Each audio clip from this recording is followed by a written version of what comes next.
सुधा समाधान।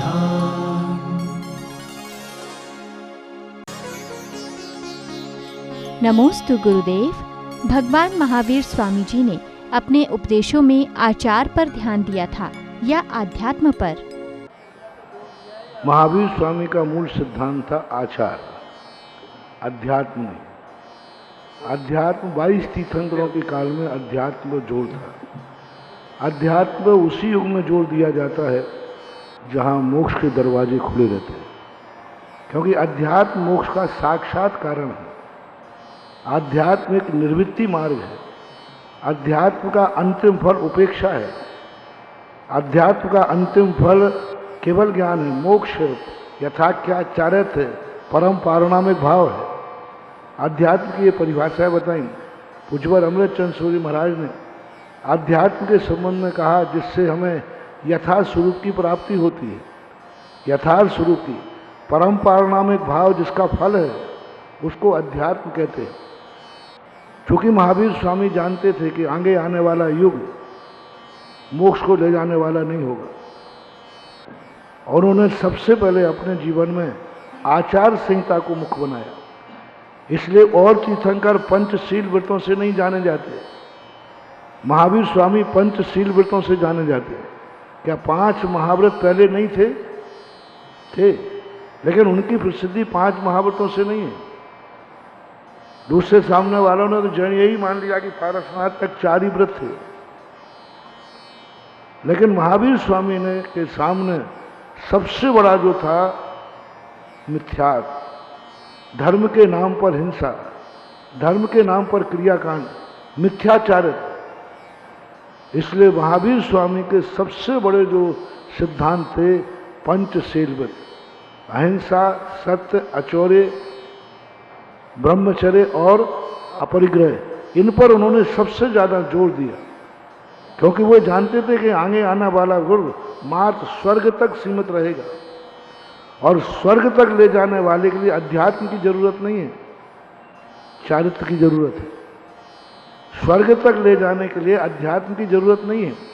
अध्यात्म विहीन द्रव्य चारित्री भी स्वर्ग जा सकता है। मिथ्या दृष्टि है, गृहीत मिथ्या दृष्टि तक, गृहीत मिथ्या दृष्टि तक, लेकिन हिंसक नहीं जाएगा। गृहीत मिथ्या दृष्टि स्वर्ग जा सकता है, परिव्राजक आदि, लेकिन जो हिंसक नहीं जाएगा। 5 पाप करने वाला नहीं जाएगा। 5 पापों से जो व्रत है, भली वो मिथ्या दृष्टि है, तो भी वह स्वर्ग को प्राप्त कर लेगा। इसलिए महावीर स्वामी ने मुख्यतः चारित्र को मुख्यता दी, क्योंकि चारित्र तक ही इस पंचम काल में मंजिल है। और देवगति के बंध के कारणों में उन्होंने यही लिया सब, और पुण्य के बंध के कारणों में भी उन्होंने लिया व्रत बाल तपांसी आदि देवस्य, जो दिया ना वो व्रत समिति आदि। हाँ, और अंत में दिया बाल तपांसी देवस्य। बाल तपांसी देवस्य से क्या अर्थ हुआ? बाल यानी मिथ्या दृष्टि। मिथ्या दृष्टि का चारित्र भी देवगति के बंध का कारण है। इसलिए आज हमने सुबह प्रवचन में बहुत बड़ी बात कही थी। महावीर स्वामी का नारा था जियो और जीने दो। जियो, कैसे जीना ये सीखो, कैसे मरना ये कैसे दूसरे को जिंदा रखो ये जीतो। और ऋषभदेव का पहला नारा था अशी, कैसे मरना ये सीखो, कैसे मारना है ये सीखो। मरना और मारना सीखना है ऋषभदेव के षट कर्म का पहला उपदेश था। और महावीर स्वामी का था जियो और जीने दो। अब इसकी व्याख्या हमने प्रातःकाल विस्तार से की। इतनी अकेला सूत्र लेके कोई व्हाट्सएप नहीं चला देगा। हाँ, अब वो सुबह का पूरा प्रवचन सुने तो उसको पता चल जाएगा कि जैन दर्शन में मरने की विधि और मारने की विधि भी कही। मरना और मारना भी पुण्यबंध का कारण है, मरना और मारना भी धर्म है, ये जैन दर्शन की विधि में आता है। और जियो और जीने दो, ये भी एक चीज़ है। तो प्रातः काल का आज का पूरा प्रवचन पूरा सुनेगा तो समझ में आएगा, नहीं तो वो मामला बिल्कुल उल्टा हो जाएगा। इसलिए चारित्र परख ही उपदेश रहे हैं, ऐसी मुक्तता महावीर ने सबसे ज़्यादा व्यसन त्याग पर जोर दिया। महावीर की जितनी भी वाणी आचार संहिता में है, उन्होंने सबसे ज़्यादा, और उसी की आचार्यों ने सुरक्षा की है। महावीर स्वामी का सबसे ज़्यादा चारित्र पक्ष की सुरक्षा की गई। गृहस्थों के लिए किसी भी आचार्य ने गृहस्थों को अध्यात्म नहीं लिखा। श्राप का आचार लिखे तो 35 श्राप का आचार लिख दिए। गृहस्थों को खास तौर से आचार संहिता पर जोर है महावीर स्वामी की, ऐसा माना। नमोस्तु गुरुदेव। इस द्वंद्वात्मक जगत में सुख दुख, लाभ हानि का समावेश है। ऐसे में इस जगत में शिक्षा का प्रभाव चारों दिशाओं में निषेध प्रभाव से शिक्षा का प्रचार कैसे हो सकता है? उज्ज्वल कुंद भगवान मोक्षाधिकार के अंदर मोक्ष का कोई विधि कथन नहीं कर पाए। उज्ज्वल उमा स्वामी तत्वार सूत्र में मोक्ष का कोई विधि कथन नहीं कर पाए। उन्होंने मोक्ष की सिद्धि, मोक्ष की प्राप्ति कैसे करें, तो पूज्यवर कुंद स्वामी कुछ नहीं बता पाए। उन्होंने कहा बस बंधन से मुक्त हो जाओ, बंधन से मोक्ष हो जाओ। मुचलनी धातु होती है जो त्याग के अर्थ में आती है। उन्होंने कहा मोक्ष शब्द ही बता रहा है कि प्राप्त कुछ नहीं करना है, बंधन से मुक्त होने का नाम ही मोक्ष है। और उन्होंने प्रारंभ की 3 गाथाओं में स्वर्ग किया कि यदि तुम मोक्ष मोक्ष कहते हुए पूरा जीवन व्यतीत हो, कभी मोक्ष की प्राप्ति होने वाली नहीं है, जब तक तुम बंधन से मुक्त नहीं होगे। बंधन निषेध कथन है, बंधन से मुक्ति होना ये नास्ति कथन है। अस्थि कथन मोक्ष को प्राप्त करना है, तो अस्थि कथन प्राप्तव्य है, प्राप्त होगा, प्राप्त करने योग्य है। लेकिन प्राप्त करने के लिए अस्थि कथन को प्राप्त करने का कोई पुरुषार्थ नहीं है। नास्ति कथन के परिहार के लिए ही सारे पुरुषार्थ किए जाते हैं। कुंद भगवान ने स्पष्ट किया अस्थि कथन को पाया ही नहीं जाता, वो तो प्राप्त है। नास्ति कथन के माध्यम से ही जाया जाता है। आज तक किसी भी तीर्थंकर को अस्थि कथन से वैराग्य नहीं हुआ। आज तक किसी तीर्थंकर नित्य भावना से वैराग्य नहीं हुआ। जितने भी तीर्थंकर हुए सब अनित्य भावना से वैराग्य को प्राप्त हुए। और अनित्य भावना नास्ति कथन है, ये नहीं है, ये नश्वर है, ये नश्वर है। अविनाशी क्या है, इससे वैराग्य नहीं होता। जब जब अविनाशी व्यक्ति पहले प्रण करेगा उसको कभी वैराग्य होगा ही नहीं। अस्थि कथन वाला कभी वैरागी नहीं हो सकता। अस्थि कथन वाला कभी संवेग को प्राप्त नहीं हो सकता। अस्थि कथन वाला कभी भी किसी भी रूप में चारित्र का भाव नहीं करेगा। प्रैक्टिकल 50 साल का संग्रह है मेरे पास।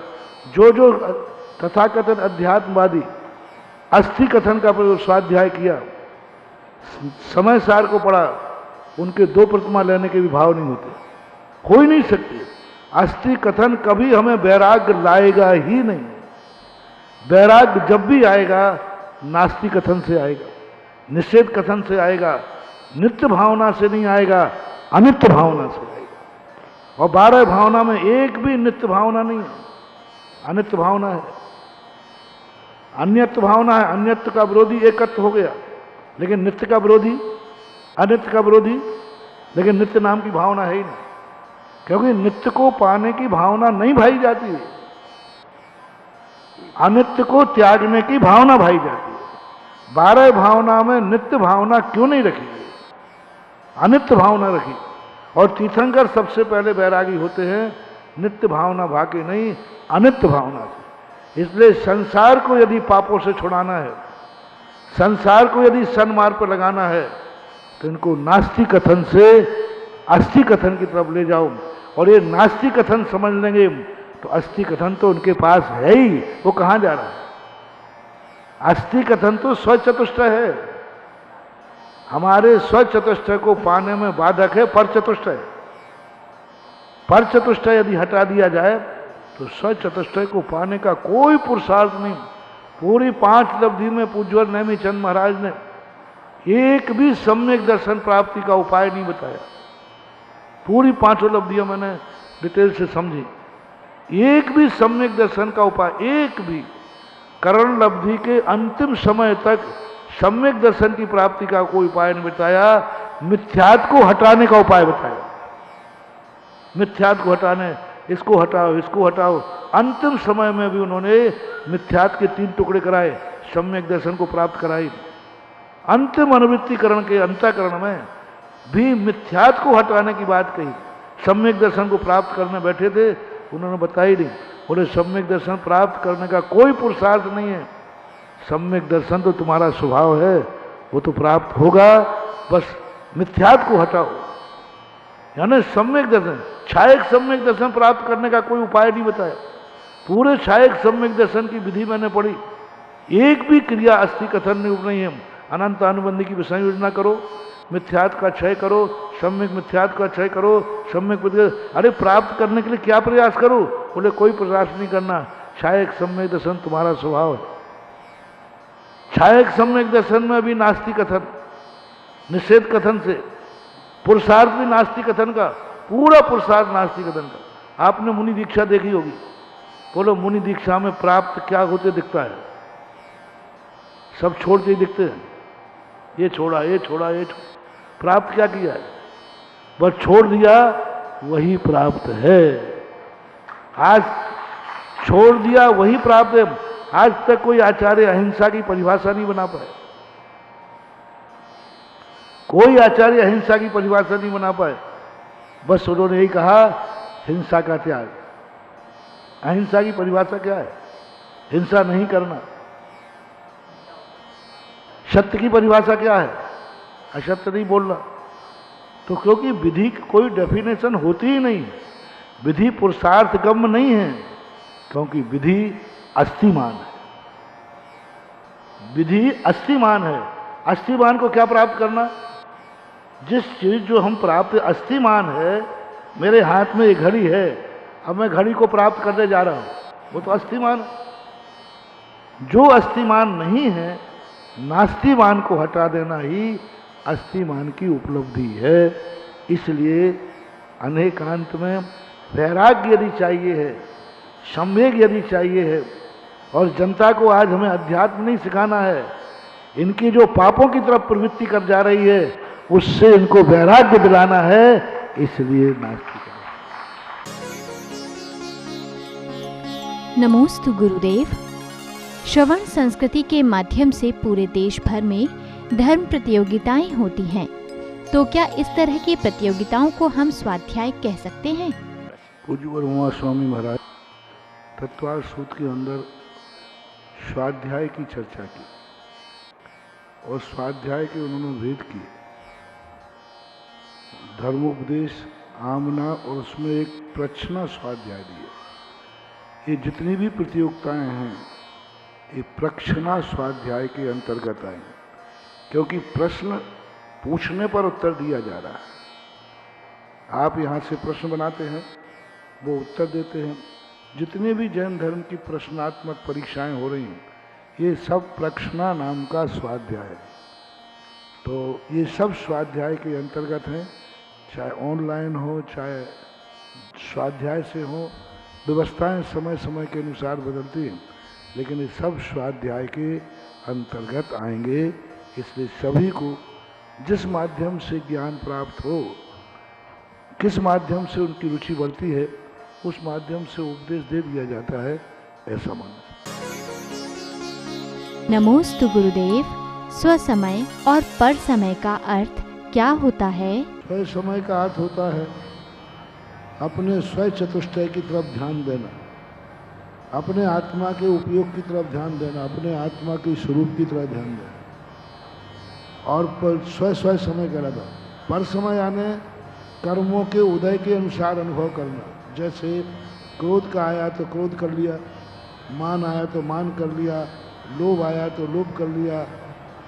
ऐसा जो परिणाम कर्म के उदय में जो परिणाम करता है, उग्गल कम्म पदे सिठ दिए सो पर समय जाना।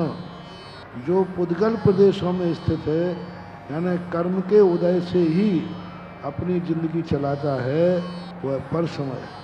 और जो दर्शन नान चरित्रम स्थित है, जो दर्शन ज्ञान चरित्र में स्थित है, वह स्व समय कहलाता है। ऐसा पूज्यवर कुंद स्वामी ने समय सार के प्रथम तीसरी चौथी गाथा में कहा हुआ है। नमोस्तु गुरुदेव, हमें कैसे लोगों से मध्यस्थ भाव रखना चाहिए? विपरीत वृत्ति वाले। विपरीत वृत्ति का अर्थ है धर्म के विरुद्ध है, समाज के विरुद्ध है, नीति के विरुद्ध है, सब तरफ से जो विरुद्ध है, ऐसा व्यक्ति यदि अपनी संगति में आता है, जो छल करता है, कपट करता है, धर्म के विरुद्ध है, समाज के विरुद्ध है, परिवार के विरुद्ध है, कुलाचार के विरुद्ध है, धर्म के विरुद्ध है, छल कपट करता है, मायावी करता है, मुंह में राम बगल में छुरी, सामने कुछ करता है, पृष्ठघाती होता है, ऐसे लोगों के लिए सब कहा माध्यस्थ भावम विपरीत वृत्तो।